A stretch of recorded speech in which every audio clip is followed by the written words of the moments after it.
Well, welcome back to my daily vlog. How are you guys? I was wanting to talk to you about why I left a successful career in music to become I would say, the leader of an organization as well as a solopreneur. So, for many of you that know me, for as long as I can remember, I have loved music, and I still do to this day. I still play. Even last night, I played with my son in a worship band at a church here in the area. But then, after maybe 25, maybe a little less, more like maybe 15 years of playing and becoming a very skilled musician, worship, especially in the area of worship, I knew that it was time for me to do something else. And that was probably one of the easiest decisions I've ever made, maybe the hardest decisions I've ever made. And so it's been maybe 10 years, maybe a little bit longer, since I left doing music in the church exclusively to pursue my other dreams. And I I can say that even though it's been hard to pursue my dreams, to be the leader of the church as well as an entrepreneur and a solopreneur, that it's a dream come true, and that without a doubt I made the right decision.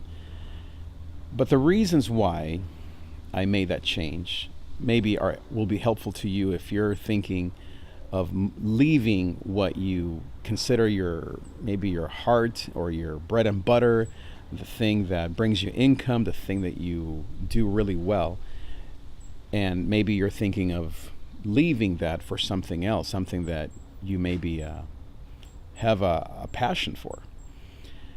So I would say that first of all, this wasn't about passion for me. I still have a passion for worship and for music. I always will. But this was about fulfilling the fullness of my gifts. As long as I can remember, I know that I've had a gift of words, whether it was through the written word, maybe a one-on-one with people, and eventually speaking in front of audiences. Since the beginning, I've written songs, and to me, that's the same kind of gift of language, because writing a song isn't the same as playing music. It's a whole different gift. And then when I got into my 20s and 30s, I received a ton of feedback, positive feedback on my speaking, and just how God would use me to bring, in the church context, obviously, His word to people in a way that they would understand it and love God more and be inspired by it.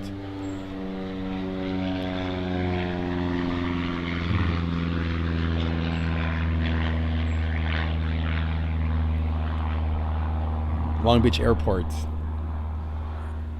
I love it. And so, but I knew that I wanted to do more than, basically, I just couldn't do both. You can't be a lead pastor, a leader of a church, an organization, and do worship at the same time. You have to choose one or the other. You can do both, but you have to focus on the one to be really effective. And so 10 years ago, I made the decision, together with my wife, to leave my first career to pursue my dreams. And as I said, I have loved it. So to me, first, it was about passion, but it wasn't that I lost my first passion. Now, second, there was something that was lost in my first career. And primarily that dealt with, I would say, the challenge of it. When you do something, as in my case, for 15 years at a high level, you become very proficient at it. And I needed a new challenge. In fact, I've always needed a new challenge. Even when I was doing, quote, just music, I would do a million other things to basically get my creativity out. And that was very, very, very awesome to do.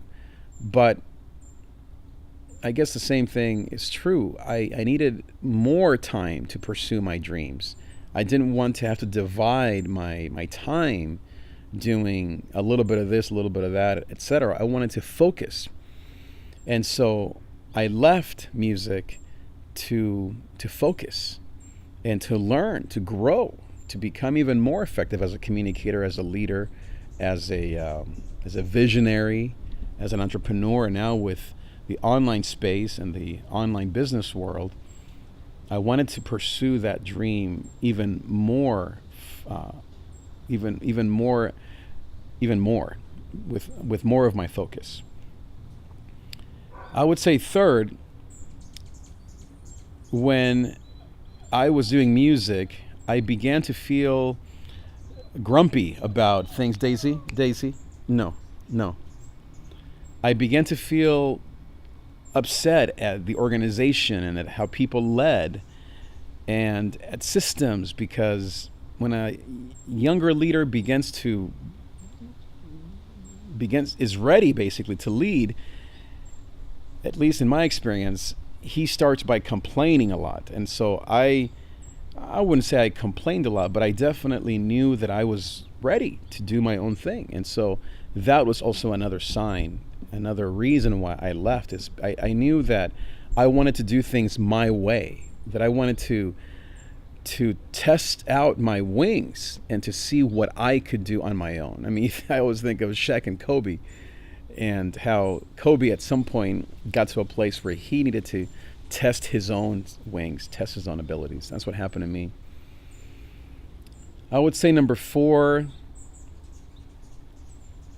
I had to, in some ways, prove to myself what I knew was true of me, which is that I am able to do the things that I have set out to do, to speak, to lead, to be a visionary, and that it wasn't just a guitar player thing.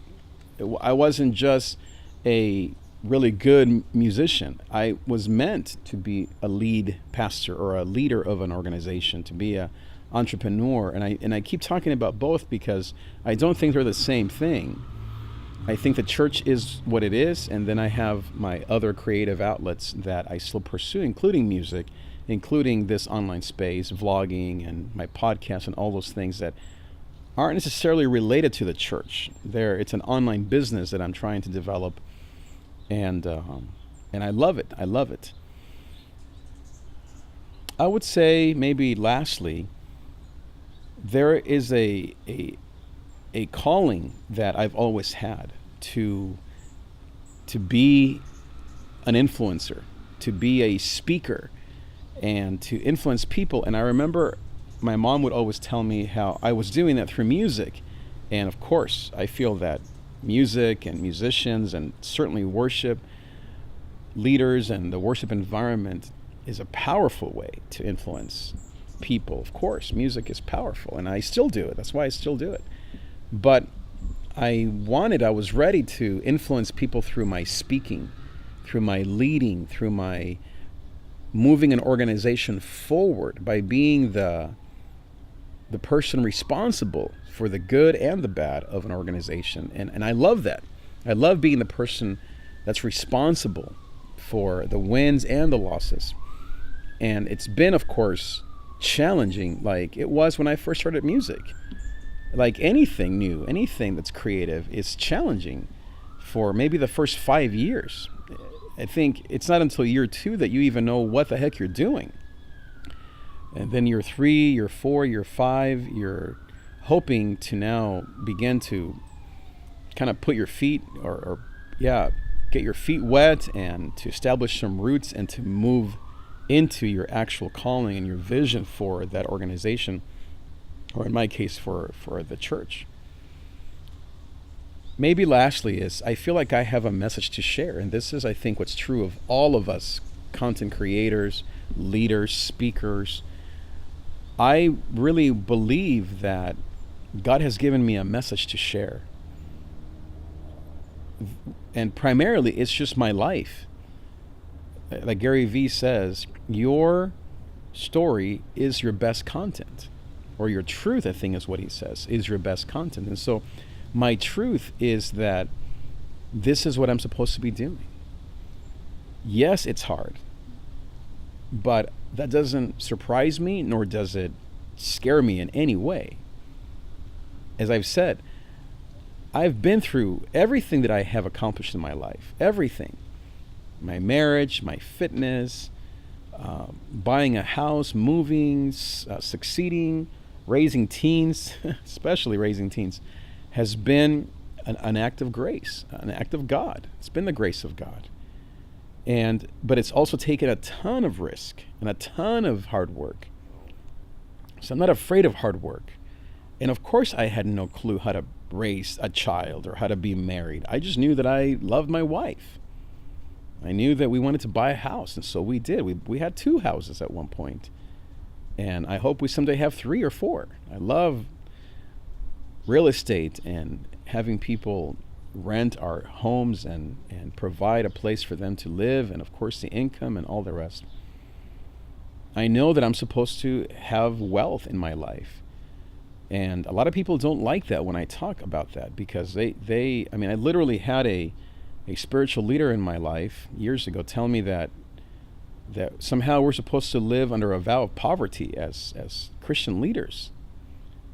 And I told her, have you ever heard of Abraham? He was the richest man in the world. Father of the nations, the richest man of the world in his day. Paul even was a pretty well-to-do man. He had a side hustle as well as church planting.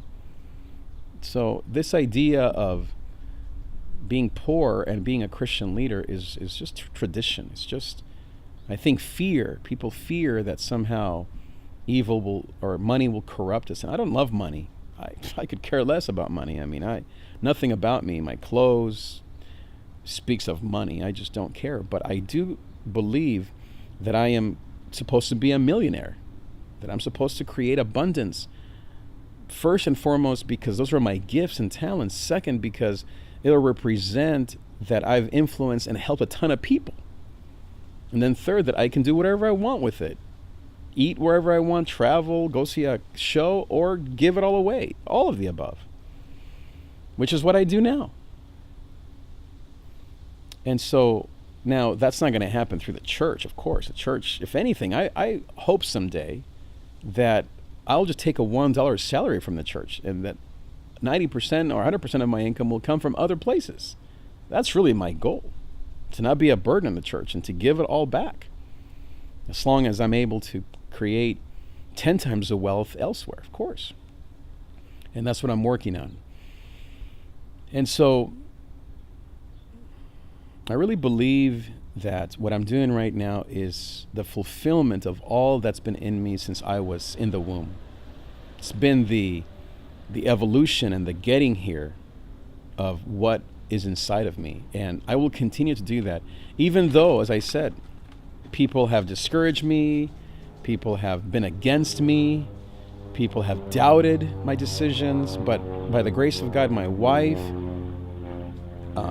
trusted friends, and most of all my own listening to God's voice has always told me, you're on the right track. Keep going. I've never felt that this was some sort of bad thing or disobedient moment or whatever.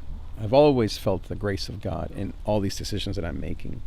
And that's why I continue to make them and continue to succeed, even though right now, maybe we'll talk about this in the next vlog, I don't quite yet see the success that I know I will have.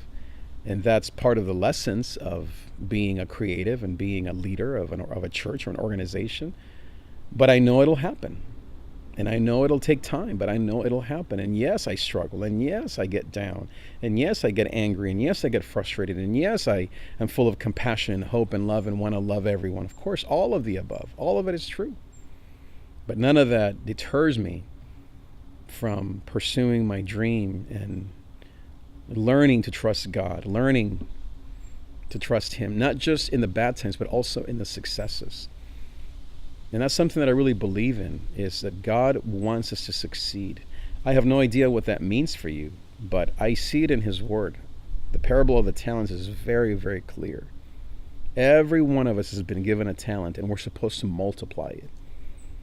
And if not, then guess who gets all your stuff? The richest man. So the Bible talks about. Of course, all these things about fear of money and evil and root of all evil, yes, all that is true. And if you love money, you're never going to succeed in God's work. You're never going to succeed in anything in life. But if you love people, you love to help others, you're doing it because God has given you a gift and a calling, then you will definitely go a long way. And you will, I don't know what the wealth will look like for you. I don't know. But you will definitely fulfill your calling in life. Daisy the dog is back there. She's hanging out with us. So I hope that through this vlog that I started yesterday, I guess, this daily vlog, we'll see, that you will learn the skills that you need to learn to risk it all, to go beyond what people may think, to go beyond your own expectations, to do what you're supposed to be doing with your life, to not fear, to take that adventure, to take that leap of faith, that big leap, as this book that I read, it's called The Big Leap, to do what you're supposed to be doing with your life. As he calls it, I think, is your level of genius. My level of genius is the church, is entrepreneurship, is music. It's to be on a stage inspiring people through my speaking, through my music, and then coaching young leaders to become as great as me and hopefully way greater than me for the sake of Christ. And I've proven that already for 30 years. I've done that, and I hope to continue to do that. I've seen that in my kids. They are amazing because my wife and I and the grace of God has helped them to become successful. And I'm just getting started. I'm 49. I'm just getting started. I can't wait for the next 20 years of my life to keep doing this at a high level and to achieve all my dreams and to inspire you to do the same. Thanks so much.